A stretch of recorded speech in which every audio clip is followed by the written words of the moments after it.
राधे राधे, जय श्री कृष्णा।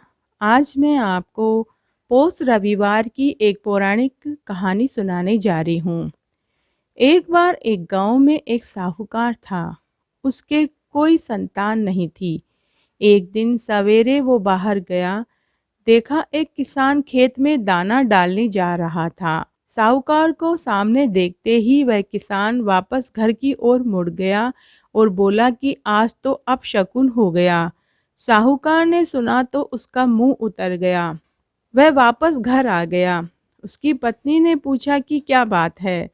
साहूकार ने पूरी बात बताई तो पत्नी बोली कि जो अपने आंगन में एक चिड़िया आई और वो बोली कि इस घर में तो बच्चे ही नहीं हैं तो दाना कहाँ से मिलेगा। ऐसा कहकर चिड़िया भी उड़ गई।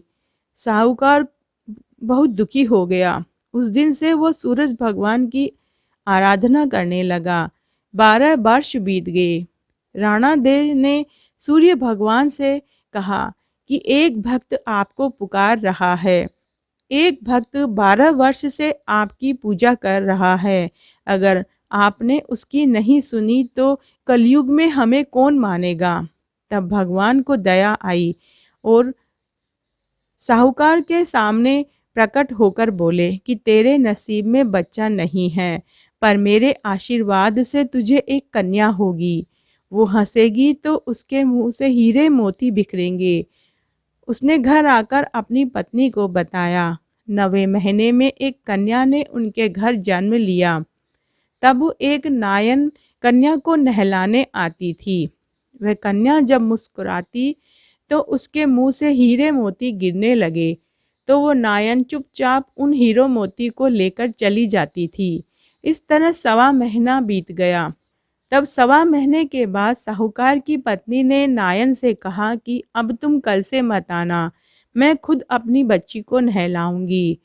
दूसरे दिन जब साहूकारनी अपनी बच्ची को नहलाने लगी, वह बच्ची हंसी तो उसके मुंह से हीरे मोती गिरे। तब साहूकारनी समझ गई कि नायन ने तो खूब हीरे मोती इकट्ठे कर लिए। इस तरह उनके दिन बहुत हंसी खुशी से बीतने लगे। देखते ही देखते वो बहुत धनवान हो गए।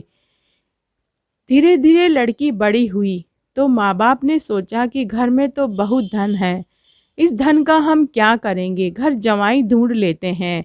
तब एक गरीब लड़के से अपनी बेटी का ब्याह कर दिया और लड़के को घर जमाई बना लिया। माँ दिन उगते ही रोज अपनी बेटी को उठाती तो वह मुस्कुराती तो उसके मुंह से हीरे मोती झड़ते तो वह उन्हें उठा लेती। एक दिन पति ने अपनी पत्नी से कहा कि तुम्हारी माँ सुबह सुबह ही हमारे बीच में क्यों आ जाती है। सुबह सुबह तुम्हारी माँ का यहाँ क्या काम है। तो लड़की बोली कि मेरी माँ का नियम है, सुबह होते ही वो मेरा मुंह देखती है। दूसरे दिन सुबह उसका पति जल्दी उठ गया और उसने अपनी पत्नी का मुंह देखा तो वह थोड़ा मुस्कुराई तो उसके मुंह से हीरे मोती बिखरे। तो घर जमाई समझ गया कि उसकी सासू उसका मुंह पहले क्यों देखने आती है। उस दिन साहूकारनी जब बेटी के पास आई तो दोनों जमाई और बेटी बातें कर रहे थे। तो साहूकारनी समझ गई कि जमाई को पता चल गया है। साहूकारनी के मन में कपट आ गया। उसने एक आदमी को जमाई को जान से मारने के लिए भेज दिया। आदमी ने जमाई को मार दिया और उसका सिर सासू को लाकर दे दिया। राणा दे और सूरज भगवान ने देखा कि हमारी दी हुई कन्या का पति मारा गया। तब राणा दे और सूर्य भगवान साहूकार के घर भिक्षा मांगने आए और साहूकारनी से राणा दे बातों में लग गई और सूर्य भगवान अंतर्ध्यान होकर उनके घर में से उस कन्या के पति के सिर को ले आए और फिर अंग जोड़कर उसके ऊपर अमृत का छींटा दिया तो वह उठकर बैठ गया। घर गया तो बेटी ने पूछा, पोष रविवार का मेरा नियम है, दिन अस्त हुए बाद खाना नहीं खाने का, फिर आप आज इतनी देर से क्यों आए हो।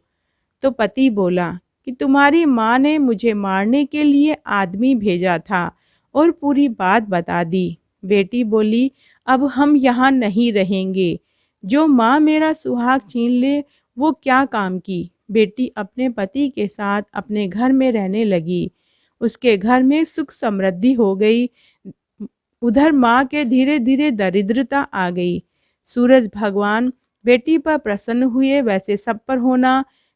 खोटी की खरी, अधूरी की पूरी।